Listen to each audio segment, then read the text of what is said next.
Kaibigan, bago tayo magsimula sa ating mga tatalakayin ho nating issue ngayong umagang ito. Ang tanong ho natin, simple lang, ano ba ang mensahe po ng mahal na araw? Ano ho ba ang mensahe ng Holy Week talaga sa atin? Ito ba, kumbaga, iba-iba yung mensahe, no? Ano ba yung ginagawa nyo tuwing Holy Week? Kung babalikan po natin ang mga sinaunang ginagawa, napakarami po. Diba? Merong mga pabasa, merong mga, anong tawag dito? Nagre-retreat. Sa Sinakulo. Meron po yung bisita iglesia para sa mga Katoliko at iba pa. Pero ano ba talaga ang tunay na mensahe ng Holy Week pong ito? Mga kaibigan, Holy Week is paggunita. Ang ating pong paggunita sa nangyari ho noon. Yung pagpapakasakit, pagpako sa krus, na hindi naman talaga niya, what do you call this? Deserve. Tama ka, deserve. At yung pangatlo, yung muling pagkabuhay ni Kristo. So, number 2, maliban ho doon sa yung pinag-usapan po natin na ito, ay masasabi po natin, anong mensahe po ng Lenten season? Pagmamahal po. Pagmamahal po ng Ama sa Langit sa kanyang nilalang. Tayo pong lahat yun. Dahil sa sobrang pagmamahal niya sa tao, mga kaibigan. Pwede naman ho niyang hindi ipadala ang kanyang anak ko. Pakiusapan si Jesus na, baba ka muna para magkaroon ulit tayo ng koneksyon sa tao at sila ay masalba sa kanilang mga kasalanan. Diba? Pwede naman sabihin ni Jesus, why me? Ba't ako? Diba? Pero mahal din ho kasi tayo ng bungtong na anak, mga kaibigan. Kaya siya nagpakatao, diba? Hindi niya ginamit yung kanyang kapangyarihan bilang anak ng Diyos, bilang Diyos, mga kaibigan. Kundi naging tulad din ho siya sa atin. Na mararanasan niya yung nararanasan po ng tao.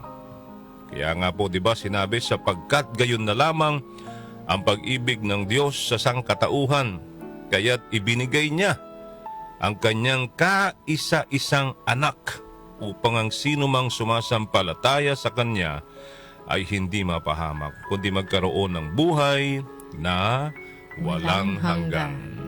Di po ba?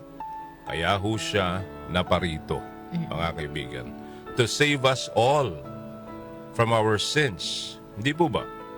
Yon. Isa pa hong mensahe ng ating Holy Week is yung pagpapakumbaba. Pagpapakumbaba at yung pagsisisi. Pagbabalik loob sa Diyos, mga kaibigan. Kasi ho, whether we like it or not, nakakalungkot man hong isipin, pero sa napakabilis na pagbabago ng panahon, tila nakakalimutan na ho natin yung bang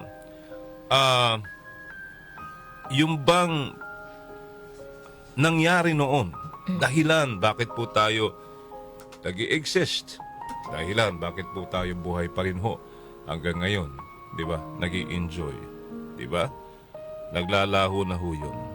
Ngayon sabi ng iba, nako, taon-taon na lang bang ganyan? Hindi naman taon-taon namamatay si Kristo eh. Hindi naman taon-taon muling nabubuhay si Kristo. Nandun na siya sa trono niya, sa kanang kamay, kanang kamay na ano? Kanang tama, di ba? Kamay ng Ama. Nakaupo na siya doon sa kanyang trono, mga kapatid, no? Hindi naman po yun eh. Paggunita nga po eh. Mabuti nga ho, mayroon tayong ganitong mga panahon para makapagnilay-nilay, makapag-isip, mabalikan ho natin, ano ba yung mga pagkakamali ho natin sa buhay. Parang ano lang din ho yan. Ikaw nga, you are celebrating your birthday yearly. You're celebrating your anniversary yearly. You're celebrating the death anniversary of your loved ones. Correct. Amen? Amen. You're celebrating ang dami-daming anniversaries. Diba? Sa buhay po natin, tayong lahat. Ito naman po ay paggunita pag-alala, para maalala muli natin Sino ba si Kristo sa buhay po natin? Ipaalala sa Diyos sa atin yearly din dahil po tayo ay nakakalimot at makasalanan. Okay? So for today, sana po, and for the whole week, the Holy Week, sana po, pag nilay-nilayan natin, pag-isip-isipan natin, ano ba yun na mali mo na pwede mong baguhin muli? Pag nilay-nilayan mo, gaano ka kamahal ng Panginoon? Gaano ba niya tayo kamahal? Ayan na ho, nakikita naman ho natin si Kristo. Kaya tayo mahal na mahal ng ating Ama sa Langit. Ginamit niya ang kanyang anak na si Jesus para po sa atin. So, ganon katindi yung pagmamahal. Alright? At nakita rin po natin dahil hari si Kristo, kaya sinabi ko kaninang pagpapakumbaba, why? Diba? Alam niyang hari siya, anak ng Diyos Pero partner, hindi niya sinabi. Diba na, wag niyo akong gaganyanin ha? Wag niyo akong gaganyanin. Kinastigo pa rin ho siya. Pero, hari ako, hindi niyo ako pwedeng, hindi niya ho ginawa yun. Pagpapakumbaba pa rin. Ang ipinakita ho niya ay pagpapakumbaba. Mga kaibigan. Okay? Alright? Sige po. So yan ang ating pagnilay-nilayan for the whole week, mga kaibigan. Wala namang problema if you're planning to go somewhere para parang reunion na rin ng pamilya, wala naman hong problema doon. Ang importante ho doon ay alam ho natin ang ating ginagawa kung tayo po ay tama. Opo. At maging mabuting tao sa kapwa. Alright. Sige, 6:15 na ho ang tamang oras sa buong kapuluan today. Remember, repentance, repentance, repentance. Pagsisisi po, mga kaibigan.